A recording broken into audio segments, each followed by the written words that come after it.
Hello friends, welcome back to my channel. আবারও একটা নতুন রেসিপি নিয়ে চলে এসেছি। অলরেডি তোমরা বুঝতে পেরেই গেছো, মাছ রিলেটেড কিছু। চলো বন্ধুরা, আজ তাহলে আর দেরি না করে পুরোপুরি রেসিপিতে চলে যাই। পুরো ভিডিওটা দেখতে থাকো। একদম অন্য রকম স্টাইলে এই মাছের রেসিপিটা তৈরি করেছি। আমরা সাধারণত যেরকম মাছের কালিয়া বা মাছের ঝোল বাঙালিরা খেয়ে থাকি, এটা কিন্তু একদম অন্য স্টাইলে। আর একদম বলতে পারি, এই রেসিপিটা যদি তোমরা রান্না করে দেখো বাড়িতে, তোমাদের অবশ্যই ভালো লাগবে আমার মতো। পুরো ভিডিওটা দেখতে থাকো। প্রথমে আমি কি রেডি করে রেখেছি তোমাদের একটু দেখিয়ে দিই। মাছটা আমি ভেজেই রেখেছি আগে থেকে। দুটো বড় সাইজের পেঁয়াজ ডুমো ডুমো করে কেটে রেখেছি। মিক্সার জারে দুটো বড় বড় টমেটো আর দুটো কাঁচা লঙ্কা পেস্ট করার জন্য রেখে দিয়েছি। আর তার পাশে একটা গোটা রসুন আর কয়েকটা কাঁচা লঙ্কা কুচি কুচি করে রেখে দিয়েছি।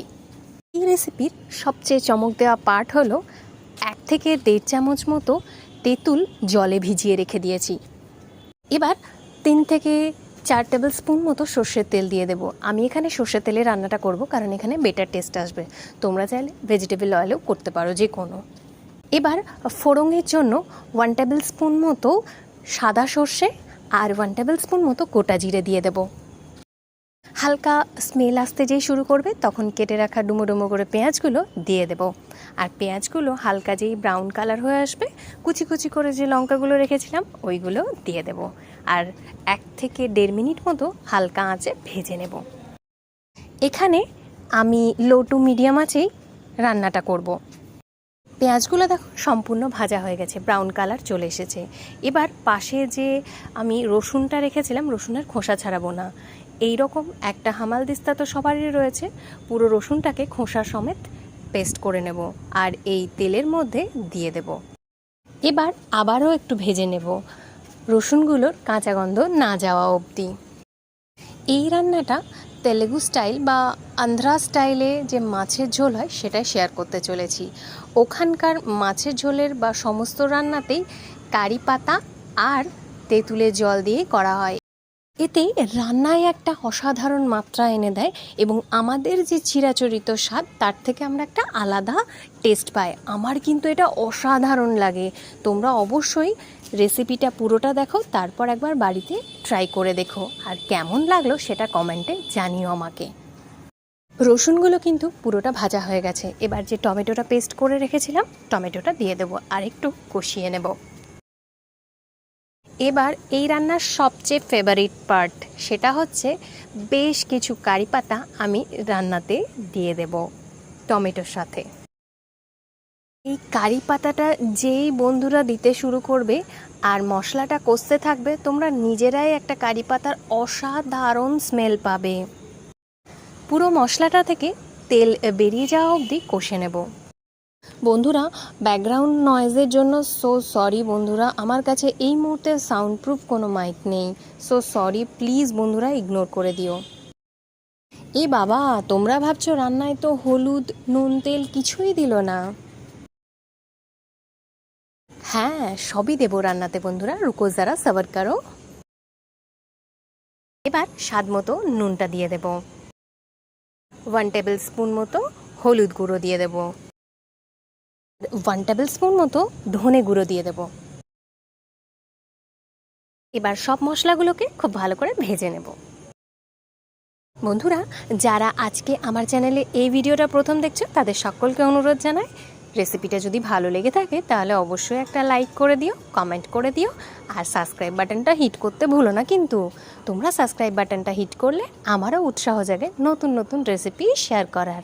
আর পুরনো বন্ধুদের তো অসংখ্য অসংখ্য ধন্যবাদ জানাই পাশে থাকার জন্য। দেখো বন্ধুরা, কত সুন্দর একটা কালার চলে এসছে আর তেলটাও কিন্তু ছেড়ে দিয়েছে। এবার একটা এরকম ছাঁকনি নিয়ে নেব আর তেঁতুলটা খুব ভালোভাবে চেপে নেব। আর এই যে দেখতে পাচ্ছ বীজগুলো, এই বীজগুলো ছাঁকনাতে ছেঁকে আলাদা করে দেব। এইভাবে পুরো তেঁতুলের জলটাই কিন্তু দিয়ে দেব। বিচি আলাদা করে দিয়ে তেঁতুলের জল আর পাল্পটা দেবে।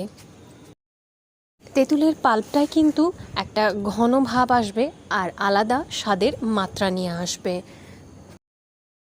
এখানে আলাদা করে কিন্তু আর কোনো জল দেব না। এই পুরো তেঁতুলের জলেই কিন্তু রান্নাটা হবে। খুব ভালোভাবে মশলার সাথে তেঁতুলের জলটা মিক্স করে নাও।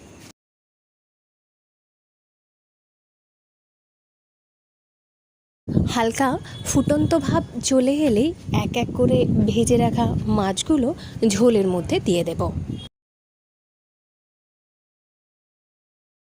এবার 1 থেকে 1.5 মিনিট মতো খুব ভালো করে ফুটিয়ে নেব। আমি এখানে চিনি অ্যাড করিনি, তোমরা চাইলে ব্যালেন্সের জন্য একটু চিনি অ্যাড করে দিতে পারো। আর নুনটা স্বাদ মতো অবশ্যই চেক করে নিও।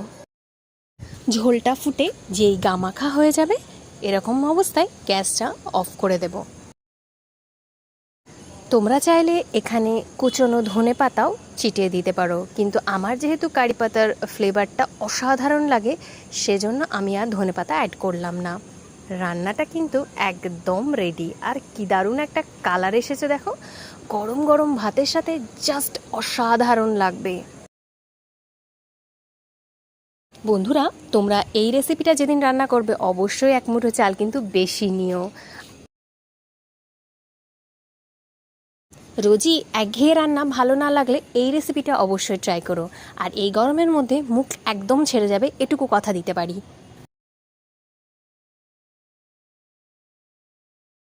রেসিপিটা যদি তোমাদের ভালো লেগে থাকে আবারও বলছি অবশ্যই একটা লাইক করে দিও, কমেন্টে জানিও কেমন লাগলো।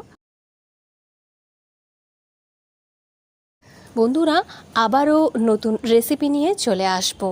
আর আমি একটা 365 ডেজের চ্যালেঞ্জ নিয়েছি, হেলদি ড্রিঙ্ক জুস শরবত খাওয়ার। তোমরা অবশ্যই ওয়াচ করো আর পাশে থেকো। দেখা হচ্ছে নেক্সট রেসিপি নিয়ে। ভালো থাকো, সুস্থ থাকো আর অল টাইম স্মাইল। ভালো লাগলে সাবস্ক্রাইব বাটনটা হিট করে দিও।